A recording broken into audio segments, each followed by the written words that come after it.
hang on one second. Let's see if I can do that. Let's go to game. All right. Load checkpoint. Sure. Let's see what happens. Just for the shits and giggles. See if I can change my mind.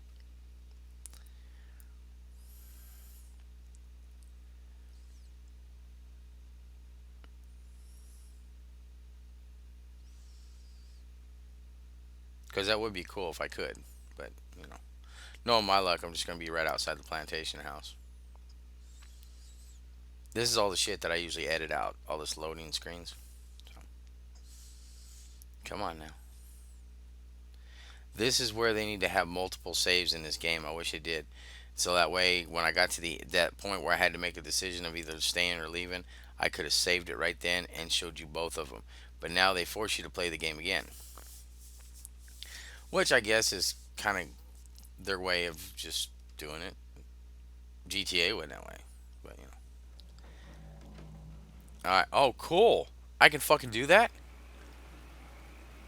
Sweet. All right, guys. It's time for an alternate ending. Fucking a. In this one, we're gonna leave New Bordeaux. So let's see what happens. I gotta go get us a car, and preferably not that piece of shit. Well, we'll use this piece of shit. Oh no no no! Wait, my other car's there. Get the fuck out. All right, guys, we're gonna leave.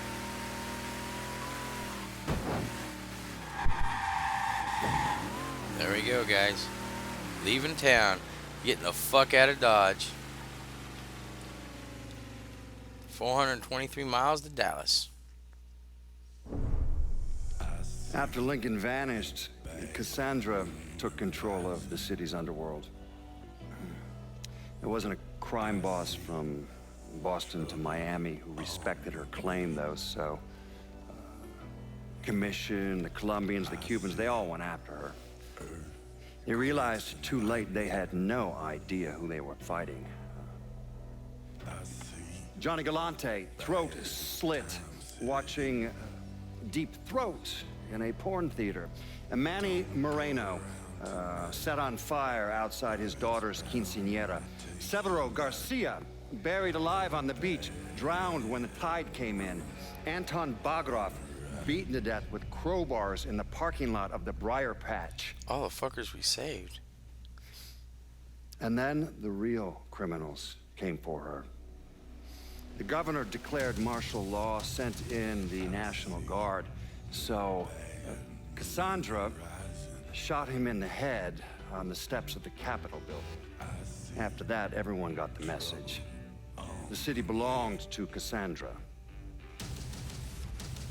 But the government is like a rogue elephant. It's murderous and patient and never forgets. So the state pulled funding for the schools, city maintenance, you name it. If they couldn't get Cassandra, they'd strangle the city until it gave her up. Hurricane Cassandra, the locals called it. I don't think anyone expected the damage to be so severe that the levees would completely fail, that the flooding would wipe out half the city and force the other half to leave, that the city would turn into the ghost town it is today. I mean, it's hard to believe, really. A major American city, I mean, left to rot like that? Some say Cassandra was one of the thousands who drowned in the flood. Others say she slipped away to the swamps and still rules what's left of the city's underworld from the bayou. Either way, she's a ghost. She hasn't been seen in years.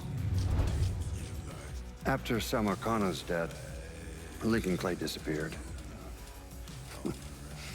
The Bureau deprioritized the investigation after a few months, but I keep an active file.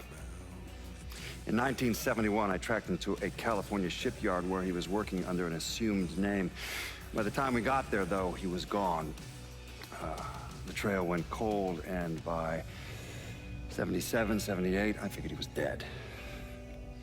But then I got a report of someone matching his description working with the Colombians. Since then, there's a new sighting of him every couple of years. Lincoln made it out to California.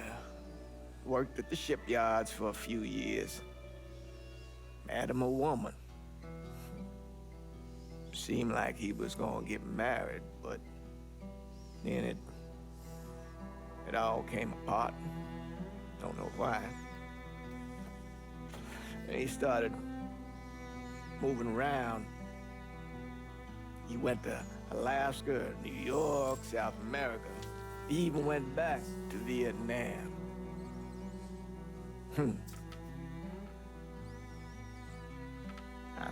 I still get postcards from time to time. You know, I think Lincoln wasn't able to accept the world for what it is, or his place in it.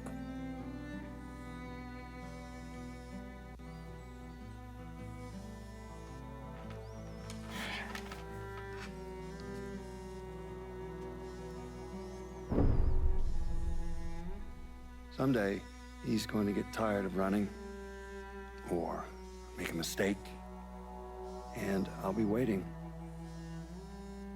I promise you that. Fuck. Let me ask you something. Senator! Where were you when John Fitzgerald Kennedy was assassinated? I don't remember. At home, I believe. I don't remember. At home, I believe. Let me tell you where I was. A muddy hut in Vietnam. Slowly dismembering an old woman. Cutting her apart bit by bit. And do you know why? Because her son was an NVA officer. And hurting her was the only way to make him talk. I don't understand what this has to do. What he told us saved the lives of an entire platoon. That's 42 men. Men that lived another day because I was willing to take a saw to that old woman. Thank you, Mr. Donovan. I believe that. Sit down and just shut the fuck up!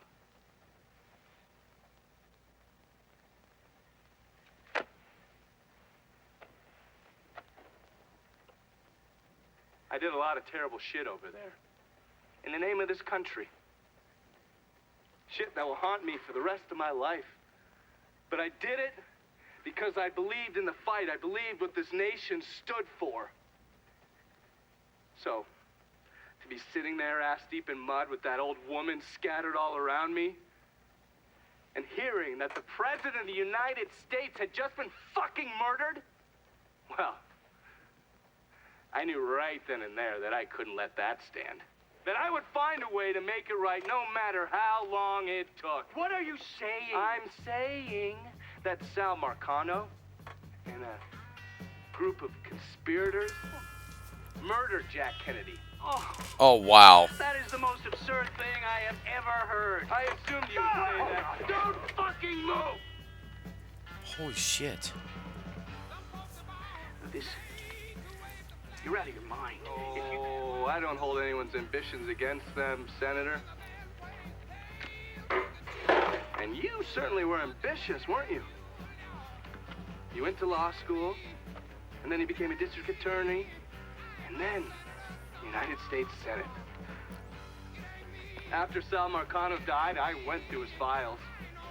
Imagine my surprise when I saw your name over and over and over and over again.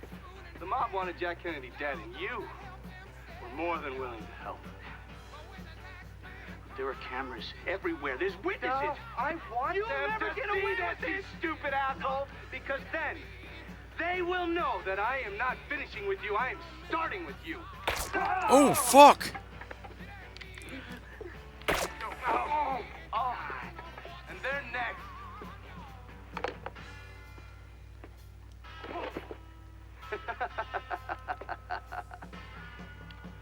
Gentlemen, He's going after the mob? God.